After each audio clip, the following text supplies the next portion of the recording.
الله نحمده ونستعينه ونستغفره ونستهديه ونعوذ بالله من شرور أنفسنا ومن سيئات أعمالنا من يهده الله فلا مضل له ومن يضلل فلا هادي له وأشهد أن لا إله إلا الله وحده لا شريك له وأشهد أن محمدا عبده ورسوله صلى الله عليه وعلى آله وصحبه ومن تبعهم بإحسان إلى يوم الدين. برایانی خۆشەویستی کەناڵی ئامۆژگاری، لەگەڵ بەرهەمێک لە بەرهەمەکانی مانگی ڕەمەزان و بەرهەمێک لە بەرهەمەکانی کەوا ئەبێ بەمایی تەقوا، ئەویش ئەوەیە کاتێک کە خوای پەروەرگار ئەمری پێمان کردووە بە ئێمەی موسڵمان وا بە ڕۆژوو ببین، ئەبێت ئەو ڕۆژوە ئەبێتە مایی بەدەستهێنانی تەقوا. بۆیە زۆر جار خوای پەروەرگار لە ئایەتێکە ئەفەرمێ یا ئەیوهە الناس اتقوا ربكم يا أيها الذين آمنوا اتقوا الله ولتنظر نفس ما قدمت لغد. والآية اشترى أفرمي يا أيها الذين آمنوا اتقوا الله وقولوا قولا سديدا. واتاب بردوامي خواي پروەرگار ئەمرمان پێ ئەکا وهانمان ئەدا بۆ ئەوەی ببینە ئەو کەسەی خاوەنی تەقوا بین، تەقوا بەدەست بهێنین. و تەقواش براکانم ئەوەیە التقوى هو امتثال أوامر الله تعالى. تقوى أويا جورايلي فرمانكاني خواي پروەرگار بين. تقوى أويا كاتيك أبين بمتقي كوا فرمانكاني خواي پروەرگار جێبەجێ بکەین واجتناب عما نهى عنه الله، وهروها دوور بکەوینەوە لە قەدەغەکراوەکانی خواي پەروەرگار. ئەوانەی کە خواي پەروەرگار لێمانی قەدەغە کردووە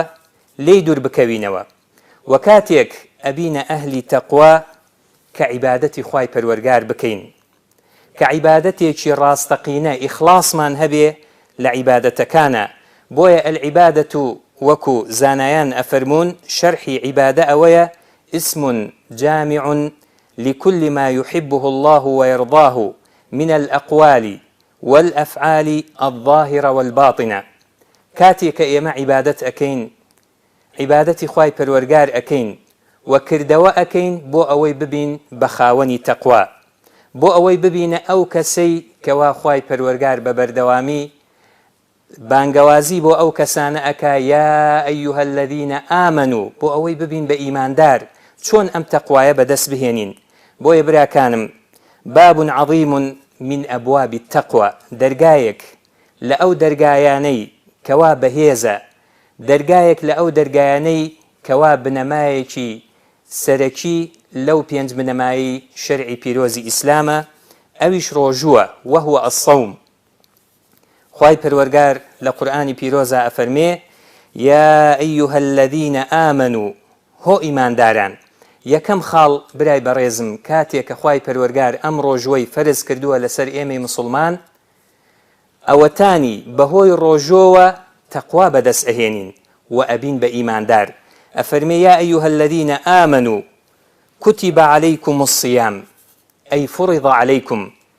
هو إيمان داران أوا رجو فرز كرا لسر إيوة كتب عليكم الصيام كما كتب على الذين من قبلكم، هرچون لبيش إيوة لسر أمتكاني بيش إيوة فرز كراوة. بوچي آي خواي پەروەرگار بو أويتي إنسان كان برسي ببن ياخد عزيت بخون نخير. أفرمي لعلكم تتقون، بو أوي تقوى بدس بهنن، بو أوي ببن كسيكي متقي. كتب عليكم الصيام أي فرض عليكم كما كتب على الذين من قبلكم لعلكم تتقون، بو أوي ببن أهل تقوى. ومتقي أو كسانا وكوتمان جورايلي فرمانكاني خواي پەروەرگارن وخويان نزيك أكنوا لطاعتي خواي پەروەرگار ودور أكونوا لواني كوا خواي پەروەرگار قدغي كردوا. بويا ليرا أم مخاطبيا كخواي پەروەرگاري كالمخاطبة للمؤمنين. يكم خال أويا كاتي كبروجو أبي أو بدس أهيني خواي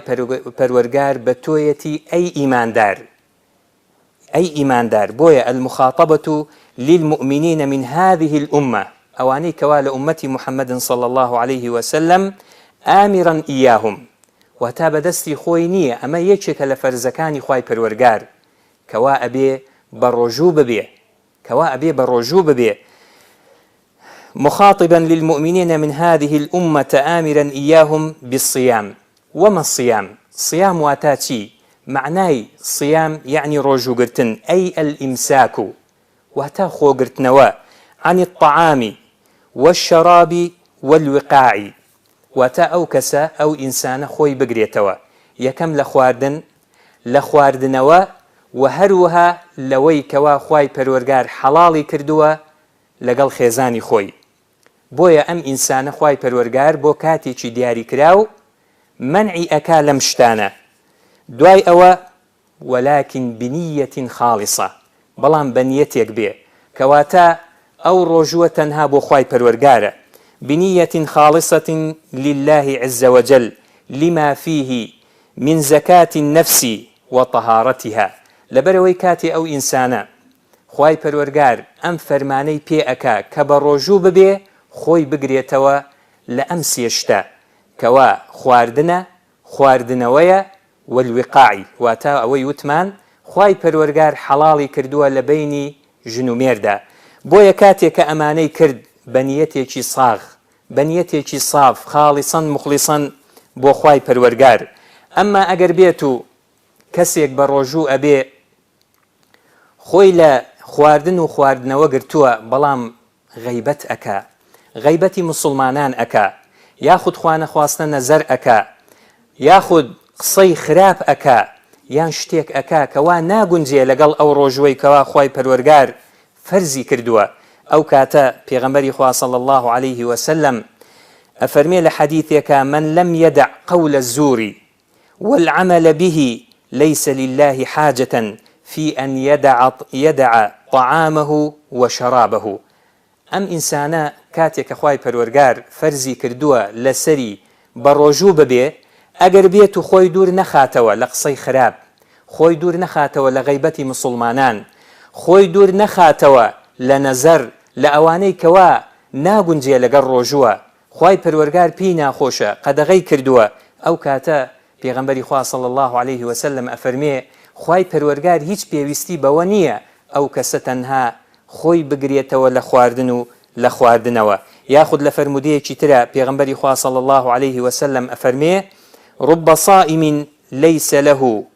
من صيامه إلا الجوع والعطش. بنا بخواي پروردگار کەسی وا هەیە سەیرەکەی شەو هەساوە پارشیوی کردووە بە ڕۆژووە خۆی ماندوو کردووە و هەروها خۆی گرتووە لە خواردن و خواردنەوە بەڵام ئەفەرمێ کاتێک کە خۆی لەو قسانە لەو شتانەی کەوا ناگونجێ لەگەڵ شەرعی پیرۆزی ئیسلامە ئەبێ زمانیشی بە ڕۆژوو بێ ئەبێ چاوی بە ڕۆژوو بێ ئەبێ دەستەکانی بە ڕۆژوو بێ نەک هەر ئەوەی خواردن و خواردنەوە نەخوات ئەو کەسە. وإن الصوم فيه تزكية للنفس. وأم ڕۆژوە براکانم کاتێک کە ئینسان خوای پەروەردگار ڕۆژووی فەرز کردووە لەسەری خۆی ئەگرێتەوە بە ئەم ڕۆژوە وای لێ دێ نەفسی پاک ئەبێتەوە وتضييق لمسالك الشيطان وزفري شيطاني ليتسك أكاتوا شيطان ناتواني وبآساني زفري بيببا تاواني بيبكا بويا سيركين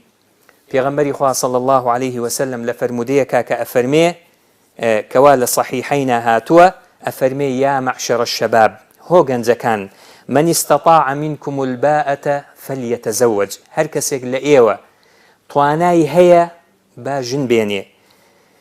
فإن لم يستطع فإنه أحصن للفرج وأغض للبصر. لبر أوي بوتي جنهنان كاتي كإنسان يجنزيك تواناي هبي جن بهيني فإنه أحصن للفرج باريزغاري لدابيني خوي أكا دابيني خوي باك را أجري وهروها وأغض للبصر. ومن لم يستطع أي أجر كسيك نطواني تواناي أوي نبي فعليه بالصوم كواتا أو كسل سريتي باب الرجوع بوتي أما أو ما أنت أجيني برا كانم كوا رجوع ولا إنسان أكا تاوي أباريزي نفسي خوي أباريزي و باكي أكاتوا بوي برا كانم براستي أم فرزة كوا خواي پروردگار داينا ولا سر إيمي مسلمانان مشقتي تيا هيا وهي عبادة بدنية جسدي أو كسا ماندوء أبي بلام لقل أوشا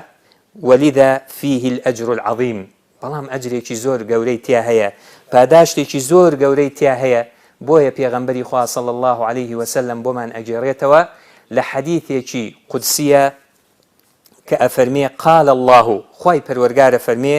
كل عمل ابن آدم له إلا الصوم هەموو کردەوەی ئینسان ئەو کردەوانەی کەوا ئەیکا لە عیبادەتەکان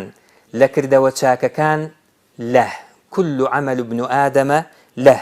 إلا الصوم إلا ڕۆژوو نەبێ فإنه لي وأنا أجزي به تەنها ڕۆژوو نەبێ پاداشتی لای منە خوای پەروەرگارە فەرمێ و هیچ کەسێکیش نازانێ چۆن پاداشتی ئەدەمەوە لەبەر ئەوەی ئەو فەرزە بەڕاستی مەشەقەتی خۆی هەیە داواکەین لە خوای پەروەرگار بۆ خاتری ناوە جوانەکانی بۆ خاتری سیفەتە بەرز و پیرۆزەکانی یا ڕەبی خوایە ڕۆژۆکانمان لێ قبول بکەی یا ڕەبی خوایە ڕۆژۆکانمان لێ قبول بکەی نوێژ و تاعەتمان لێ قبول بکەی بە جوانترین شێوە پاداشتمان بدەیتەوە أقول قولي هذا وصلى الله على نبينا محمد وعلى آله وصحبه أجمعين.